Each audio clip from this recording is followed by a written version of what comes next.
Aldama. Una mota de polvo en el mapa, enclavada en lo alto del corazón de Jujuy. Un lugar olvidado por el tiempo, pero marcado para siempre por él. El aire aquí es denso, cargado con el aroma del polvo y la desesperación. Las sombras se extienden largas y hambrientas, tragándose el sol antes de que pueda pintar el pueblo en algo más que tonos grises. Incluso al mediodía, Aldama se estremece. Susurra secretos antiguos, horrores innombrables que acechan justo más allá del velo de la realidad. El viento aúlla a través de los cañones, llevando consigo los lamentos de los cóndores que vuelan en círculos. Sus sombras danzan sobre la tierra reseca, imitando las llamas que, según se dice, lamen las mismas puertas del infierno, porque bajo la superficie de Aldama, cuenta la leyenda, se encuentra una puerta al inframundo, un lugar conocido como el infierno de Aldama. Los lugareños, curtidos por generaciones de penurias, hablan de ello en voz baja. Sus ojos se dirigen nerviosos hacia el horizonte, como si esperaran que la tierra se abriera y los engullera por completo. Ellos conocen las historias, relatos transmitidos de generación en generación, susurrados a la luz de las velas parpadeantes. Historias de codicia, de desesperación y del precio que uno paga por atreverse a tentar al destino. La leyenda del infierno de Aldama no es para asustar a los niños. Es una advertencia, grabada en el alma misma del pueblo, un recordatorio de que es mejor dejar algunas puertas sin abrir. Comenzó, como suelen hacerlo estas historias, con un rumor, un susurro llevado por el viento, que hablaba de una ciudad inca perdida escondida en lo profundo de la selva. Una ciudad de riqueza inimaginable, con calles pavimentadas en oro y templos adornados con joyas que brillaban como 1000 estrellas. Era un canto de sirena, que llamaba a los desesperados y a los codiciosos por igual. Un grupo de gauchos, hombres duros que vivían y respiraban las duras realidades de la tierra, fueron los primeros en sucumbir a su atractivo. Se reunieron a la luz parpadeante de una cantina, con los rostros marcados por una mezcla de miedo y expectación. Eran hombres que se habían enfrentado a la muerte en innumerables ocasiones. Hombres que temían poco y respetaban aún menos. Se burlaron de las advertencias de la gente del pueblo, tachándolas de supersticiones absurdas. Partieron al amanecer, sus caballos levantando remolinos de polvo que danzaban sobre el paisaje árido. Llevaban consigo poco más que sus machetes, sus rifles y un corazón lleno de sueños peligrosos. La selva los recibió con los brazos abiertos, su abrazo esmeralda seductor y mortal a la vez. Las enredaderas se aferraban a sus ropas como garras y el aire era denso y opresivo. Los gauchos siguieron adelante, su deseo de riquezas alimentando cada uno de sus pasos. Siguieron senderos antiguos, apenas visibles bajo capas de musgo y descomposición. La selva contuvo el aliento, observando, esperando.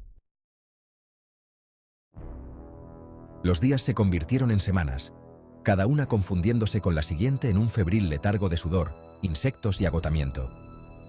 Los gauchos, con su bravuconería inicial menguando, comenzaron a dudar de su búsqueda. Aún así, siguieron adelante, impulsados por una fuerza que ya no podían controlar. La selva, al parecer, tenía una forma de poner a prueba los límites de la determinación de un hombre. Entonces, justo cuando sus espíritus estaban a punto de quebrarse, lo encontraron. Un abismo. Su boca, una herida dentada en la tierra, se abrió ante ellos. Un silencio antinatural emanaba de sus profundidades, tragándose los sonidos de la selva como una bestia hambrienta. El aire se volvió denso y nauseabundo, cargado con el hedor a azufre y descomposición. El miedo, frío y agudo, atravesó los corazones de los gauchos. Este no era un lugar ordinario. Este era un lugar donde la razón no tenía cabida, donde las leyes de la naturaleza se doblegaban ante algo antiguo y maligno. Deberían haber retrocedido entonces. Deberían haber hecho caso a las advertencias que resonaban en sus oídos.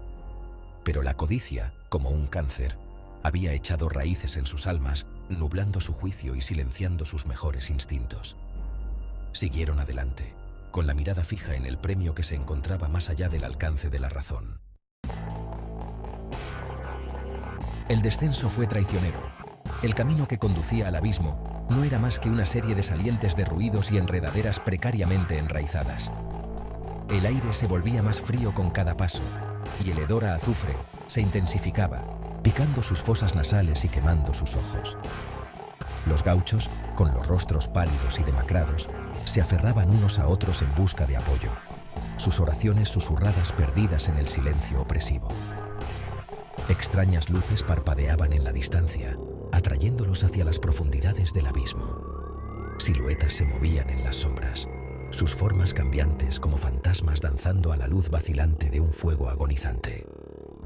Los gauchos, con la mente al borde de la locura, avanzaron a trompicones, cada paso alejándolos del mundo que conocían y acercándolos al corazón de su perdición. El abismo se abría a una vasta caverna, su techo perdido en un remolino de humo y ceniza. Un lago de fuego ardía en su centro, proyectando sombras grotescas que danzaban sobre las paredes de la caverna. El aire crepitaba con una energía invisible y la tierra misma parecía latir con un latido malévolo. Los gauchos habían encontrado su ciudad de oro, pero no era como la habían imaginado. Este no era un tesoro terrenal, este era el tesoro del mismísimo diablo, y no estaban solos. Las criaturas que emergieron de las sombras no se parecían a nada nacido en este mundo. Retorcidas burlas de hombres, con la carne carbonizada y ampollada, los ojos ardiendo con una luz impía, se movían con una velocidad que desafiaba la comprensión, sus garras como espolones, sus dientes como fragmentos de obsidiana. Los gauchos, olvidada su codicia, lucharon con la desesperación de quienes sabían que estaban mirando a la muerte a la cara, pero estaban irremediablemente superados. Sus balas parecían atravesar a las criaturas, sus machetes inútiles contra sus pieles endurecidas. Uno a uno, fueron cayendo, sus gritos resonando por la caverna, tragados por las llamas que danzaban cada vez más cerca. Solo un hombre escapó de la carnicería. Manuel, con la ropa hecha jirones y el rostro una máscara de terror, salió a trompicones del abismo y se encontró con la luz del sol. Había visto cosas que ningún hombre debería presenciar jamás. Había oído gritos que lo perseguirían para siempre en sus pesadillas. El oro que llevaba, manchado con la sangre de sus amigos, le quemaba la carne como un hierro candente, un recordatorio constante del precio de su codicia. Manuel regresó a Aldama convertido en un hombre destrozado. Su cabello, antes negro como el ala de un cuervo, se había vuelto blanco como la nieve.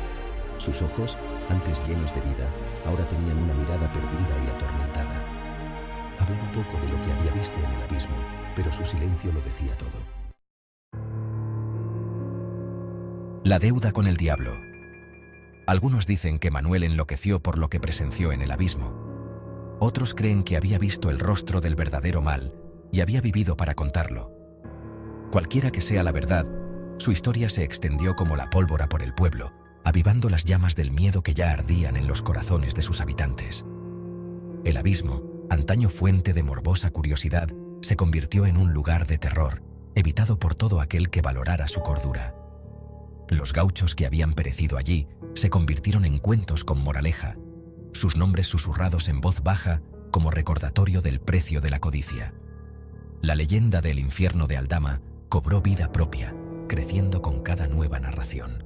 Algunos la descartaban como una fábula, una historia inventada para mantener a raya a los curiosos. Pero quienes vivían a la sombra del abismo sabían que no era así. Habían visto el miedo en los ojos de Manuel, habían oído el temblor de su voz al hablar de los horrores que había presenciado. Sabían que algunas verdades es mejor mantenerlas enterradas. Un legado de sombras. Han pasado generaciones desde aquel fatídico día en que los gauchos descendieron al abismo. Aldama sigue siendo un pueblo atrapado entre dos mundos. El mundo moderno, con su tecnología y comodidades, parece haber pasado por alto este rincón olvidado de Argentina.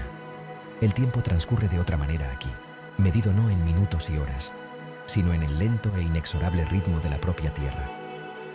La leyenda del infierno de Aldama está grabada en la trama misma del pueblo. Está en los susurros del viento que aúlla por los cañones, en los lamentos de los cóndores que vuelan en círculos, en las miradas recelosas que intercambian los lugareños cuando el sol comienza a ponerse, proyectando largas y hambrientas sombras sobre la tierra reseca. El abismo permanece, un centinela silencioso que guarda sus oscuros secretos. Los lugareños lo evitan, Sus ojos se dirigen nerviosos hacia su boca abierta mientras pasan a toda prisa. Saben que es mejor dejar algunas puertas cerradas, que algunas verdades son demasiado terribles para afrontarlas. Y así, la leyenda del infierno de Aldama perdura, un escalofriante recordatorio de que es mejor no perturbar algunas cosas. La persistencia del miedo. El miedo, se dice, es un poderoso motivador. Puede llevar a los hombres a actos de gran valentía y de crueldad indescriptible. Puede unir a las comunidades en tiempos de crisis o destruirlas desde dentro. En Aldama, el miedo se ha convertido en una forma de vida. Está entrelazado con la trama misma de su existencia, un compañero constante que moldea sus pensamientos, sus actos y sus sueños. La leyenda del infierno de Aldama sirve como relato aleccionador, una advertencia contra los peligros de la codicia, la ambición y la búsqueda del conocimiento prohibido. Es un recordatorio de que es mejor dejar algunas cosas en la oscuridad, algunas puertas sin abrir. Pero el miedo, como todas las emociones, es un arma de doble filo. Puede proteger, pero también puede paralizar. Puede inspirar prudencia, pero también puede sofocar la curiosidad. En Aldama, el miedo ha proyectado una larga sombra, una sombra que amenaza con envolver al pueblo y a sus habitantes en un perpetuo estado de oscuridad. Ecos en la oscuridad. La leyenda del infierno de Aldama es una historia que va más allá de un simple abismo encantado y las criaturas que pueden o no acechar en sus profundidades. Es una historia sobre la condición humana, nuestra capacidad para el bien y el mal, nuestra vulnerabilidad al miedo y la superstición, nuestra desesperada necesidad de encontrarle sentido a un mundo que a menudo parece caótico e impredecible. Los ecos de esa leyenda se dejan sentir mucho más allá de las fronteras de Aldama.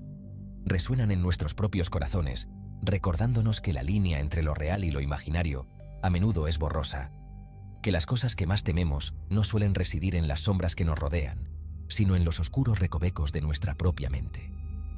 La historia de El infierno de Aldama es una historia que probablemente nunca morirá. Seguirá pasando de generación en generación, susurrada en torno a hogueras y contada en voz baja. Servirá de advertencia, de recordatorio y quizás incluso de extraña forma de consuelo, porque en nuestros miedos compartidos encontramos una conexión con algo antiguo y primitivo, un recordatorio de que todos nosotros, a nuestra manera, buscamos un significado en la oscuridad.